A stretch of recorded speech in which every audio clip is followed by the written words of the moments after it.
चलिए समझते हैं मैक्रोकोर्डिया के बारे में, यानी जिसे हम सूत्रकणिका कहते हैं।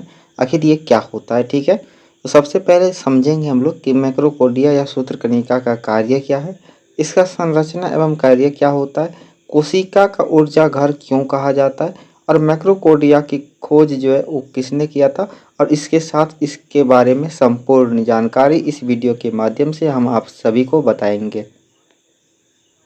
तो यहाँ से हम लोग शुरू करते हैं। तो ये रहा आपका मैक्रोकोर्डिया का, है ना, फिगर।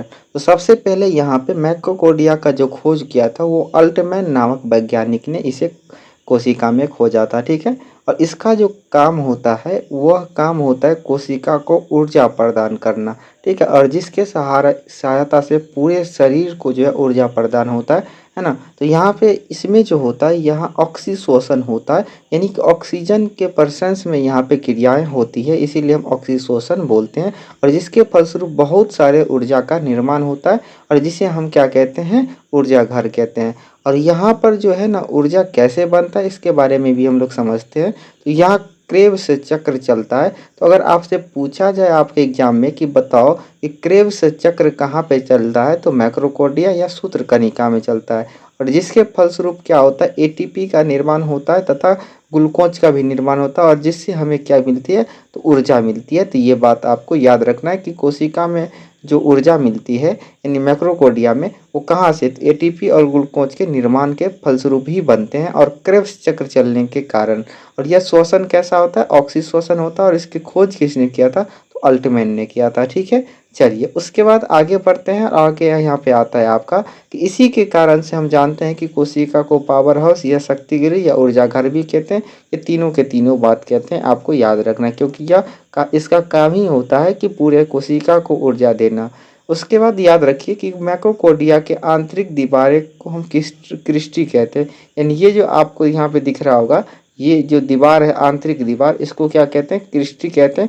और ये भी एग्जाम में पूछे जाते हैं कि मैक्रोकोर्डिया के आंतरिक दीवारों को हम लोग क्या कहते हैं, तो क्रिस्टी कहते हैं, ठीक है।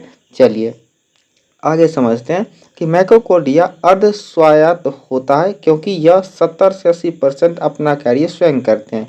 यानी ये जो मैक्रोकोर्डिया होता है ना, ये अपना कार्य यानी इसमें जो भी प्रक्रियाएं होते हैं, इसमें से 70 से 80% जो कार्य होते हैं वो मैक्रोकोर्डिया अपना खुद ही करते हैं। मतलब किसी दूसरे कोशिकांग पे जो है डिपेंड नहीं होता है। बाकी 20% ही, 15 से 20% ही ये दूसरे पर डिपेंडेंट होते हैं, ठीक है। उसके बाद चलिए आगे समझते हैं यहाँ पे कि मैक्रोकोर्डिया, है ना, केंद्रक के बाद दूसरा सबसे बड़ा कोशिकांग है। यानी कि कोशिका का जो अंग है ना, उसमें मैक्रोकोर्डिया केंद्रक, हम जानते हैं कि कोशिका का सबसे बड़ा अंग जो है वो केंद्रक होता है। और केंद्रक होता है तो केंद्रक के बाद कौन है, तो सबसे बड़ा दूसरा जो मैक्रोकोर्डिया होता है, ठीक है। और मैक्रोकोर्डिया की खास बात है कि यह संरचना जो है दोहरी झिल्ली वाली संरचना होती है, यानी 2 लेयर से बना हुआ होता है, डबल लेयर का होता है। तो ये भी आपसे पूछा जाएगा एग्जाम में कि मैक्रोकोर्डिया या निम्नलिखित में से कौन सा ऐसा है जो दोहरी संरचना वाली झिल्ली से बनी हुई होती है। तो एक ऑप्शन में मैक्रोकोर्डिया भी मिलेगा, है ना। तो वो आपका याद रखना है यहाँ पे कि मैक्रोकोर्डिया दोहरी मतलब डबल लेयर का होता है, ठीक है। और इसी प्रकार से हम समझ सकते हैं कि अतः कोशिका का कार्य ही होता है ऊर्जा देना। अतः हम कहते हैं कि कोशिका का जो ऊर्जा घर है इसे कहा जाता है किसे, तो मैक्रोकोर्डिया का। तो उम्मीद करते हैं कि आपको अच्छे तरीक़ा से यहाँ से समझ में आया होगा।